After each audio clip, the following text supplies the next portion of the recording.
Hello friends, once again I am before you, myself Rajendra Kumar Arora from Kendriya Vidyalaya Kashipur.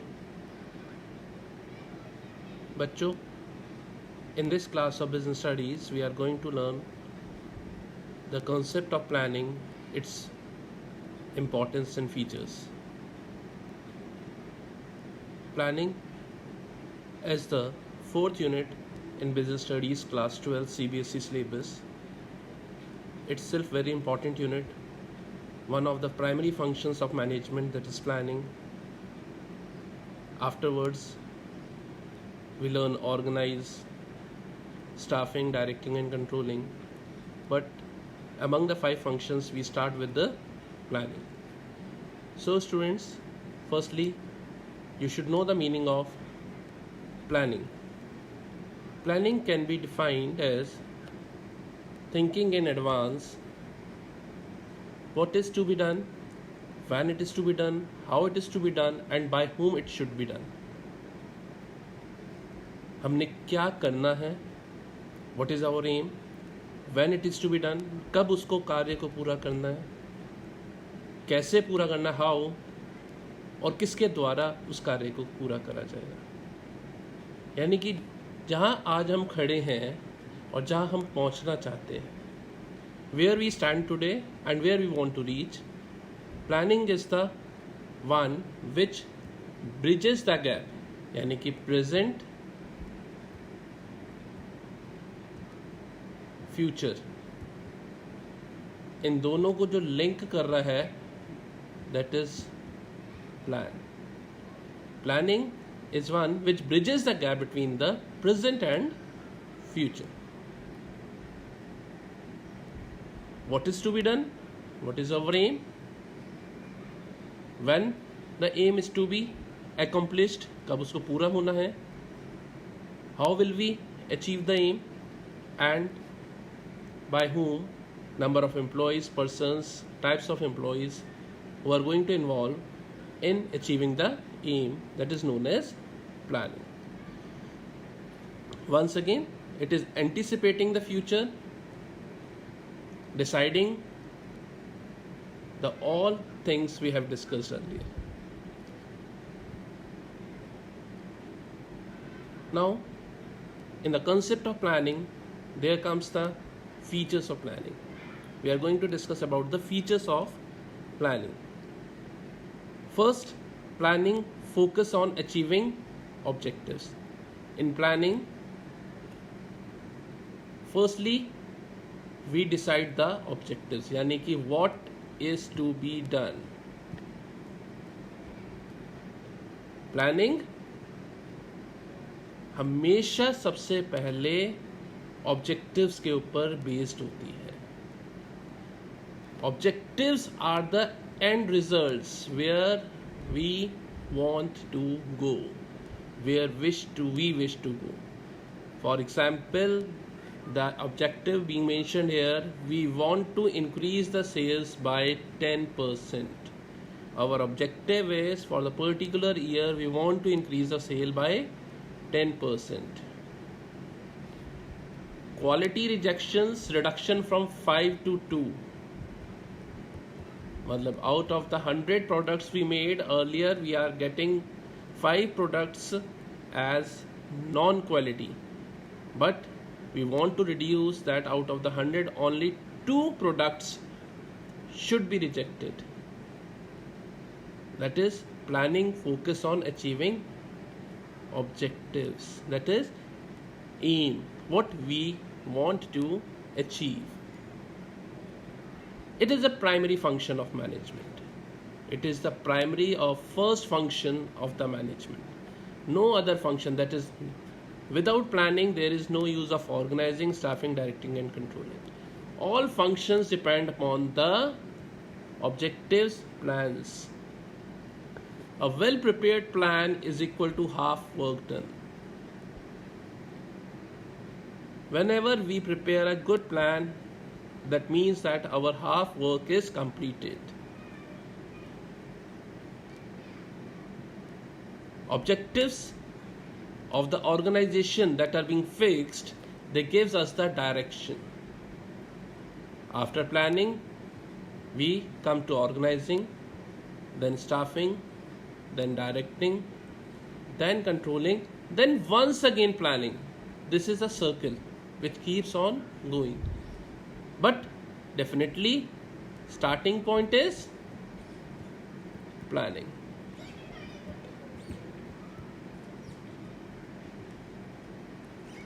Planning is pervasive. At top level, middle level, low level. At all levels, we require planning. Planning is required at all levels. Top level, top management undertakes plans for the organization. At top level, planning is done for the company. At middle level, planning is done for the departments, and low level for the production process. There is different type of work being performed in the form of plan at all levels. For the whole company, top level prepares the plan. For the particular department, middle level prepares the plan. And for the production process where the machine is being kept, the low level takes the initiative for the plan. That is why planning is pervasive. It exists everywhere. It is required at all levels. So, at top level, big plans. At low level, small plans. Planning is a continuous process. It is a never-ending activity. Plans are prepared for the specific period of time, for the month, for the quarter, or for the year.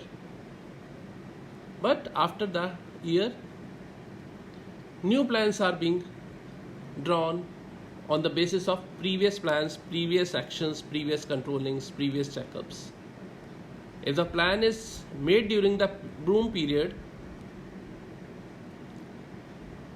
then in the depression, different plans are being made. That is why planning is a never-ending activity. It is a continuous process. Conditions change, plans have to be revised, new plans are being introduced. It has been rightly said that it is a bad plan which admits no modification. People don't plan to fail, but they fail to plan. That is why planning is a necessary activity. हर कोई व्यक्ति plan बनाता है, fail होने के लिए नहीं बनाता, लेकिन वो अच्छे प्लान बनाने से फेल हो जाता है. That is why modifications are required. Continuous improvement are required. Because once the plans are made, it is sure that all plans are not accurate. All plans are not good. Some modifications are required in the plans. According to the situations, according to conditions, all plans keeps on changing. That is why it is a continuous process. Planning is futuristic. All plans are made for the future. Planning is never done for the past. It is a thinking in advance process. What is to be done, कब करना है, कहाँ करना है, who will do it. Again, you are seeing in every sentence the future tense कि क्या करना है. What has been done नहीं करता ना. Who has done it ये नहीं बोला ना. Who will do it. That is why planning is a forward-looking activity. And last one is planning is a mental exercise. It is a creative thinking process. It is based on imaginations. Planning is not a guesswork. It is a mental activity. It is based on the logical thinking, systematic thinking. यानी कि you have to prepare the plan on the basis of your memory, on the basis of attention, focus, flexibility, speed, creativity. यानी you are completely using your mind. That is why planning is a mental exercise. Now comes the importance of planning. There are plans being made for the future. So what are the advantages, what are the importance we are going to get from the planning? First one is planning provides direction.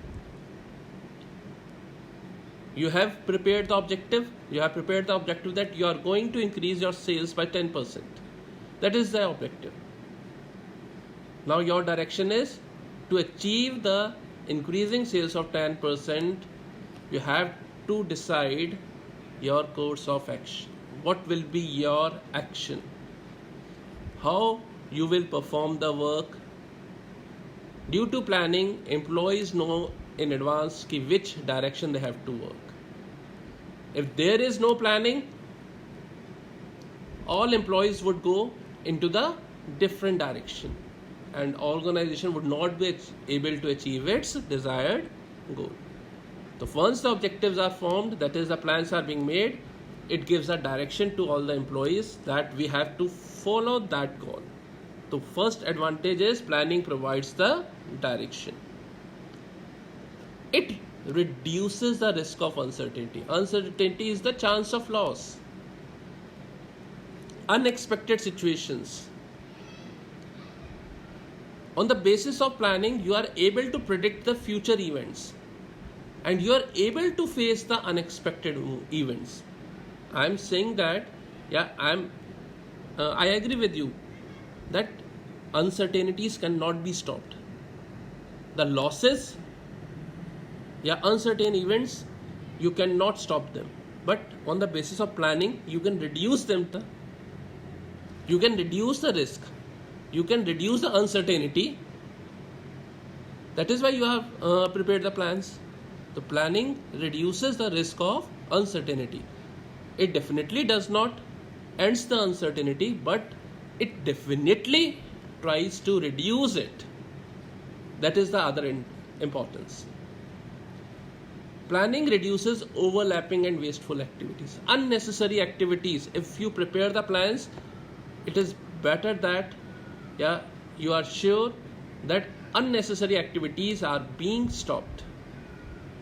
You, on the basis of coordination, on the basis of efforts of the different departments, individuals, confusion is avoided. Misunderstanding avoided. That keeps on reducing. All work is clear. Who has to perform the task? सही है? How the work will be carried? How the interruptions will be solved? Useless, unnecessary activities that are being eliminated or minimized. That is why planning reduces overlapping and wasteful activities. Planning promotes innovative ideas. Every year, every month, every day you prepare new plans. Every day the situations are keeping on changing. Every day you prepare new plans. And every coming day, there is the new and new ideas come into the mind of the people, come into the mind of the planners. Planning requires higher thinking. It is an intellectual process. There is the better scope of finding new and new ideas, methods, procedure to form a particular job. So it makes the managers innovative and creative. Managers become innovative and creative with the help of the plans. Planning facilitates decision making. You set up the targets, that is your objective, and your objective is to achieve, to increase the sale by 10%, what we have discussed earlier. Now, if you want to increase the sale by 10%, there are different alternatives. There are different options on the basis of which you can increase the sale. But you will go, you will choose the one alternative ना. ये तो नहीं कि आप सभी ways से काम करना start कर देंगे. You will choose one way on the basis of which you are going to take decision. So you have to take the correct decision. That is why planning is decision making process. You have to evaluate all alternatives and you will choose the alternative which is the most appropriate one. You are not going to choose the all options. In that case, you will not be able to achieve the target. That is why planning facilitates decision making. Planning establishes a standard of controlling. Controlling means checking whether you have achieved the target or not. That is controlling. When you will control? Only if you have prepared the plan. If you have not prepared any plan, there is no need of controlling. Planning provides the basis for control. Planning provides the standards, targets, and controlling only compare the actual performance with the standards. If standards are not there, no need of controlling. अगर standards नहीं है तो controlling का कोई use नहीं है. Getting my point? All standards, targets are being established by the planning, and on the basis of that you can only control. And last is planning improves the efficiency. Systematic, smooth functioning, if there is followed, definitely all things will move systematic. How systematic? You will achieve the target in the economic way, that is less expensive, efficient, less costly, less time consuming. Systematic working leads to what? Economic and efficient operation. Speed will increase, quality will increase, and cost will decrease. That is why planning has improved efficiency. So well, students, in this class we have learned the concept of planning and the importance of planning. In the coming classes you are going to learn about the limitations of planning, the process of planning. So in the learning objectives, what we have learned is all the concept and importance of planning. So I am ending my class here. Thanks for listening patiently. Dhanyavad. Have a nice day.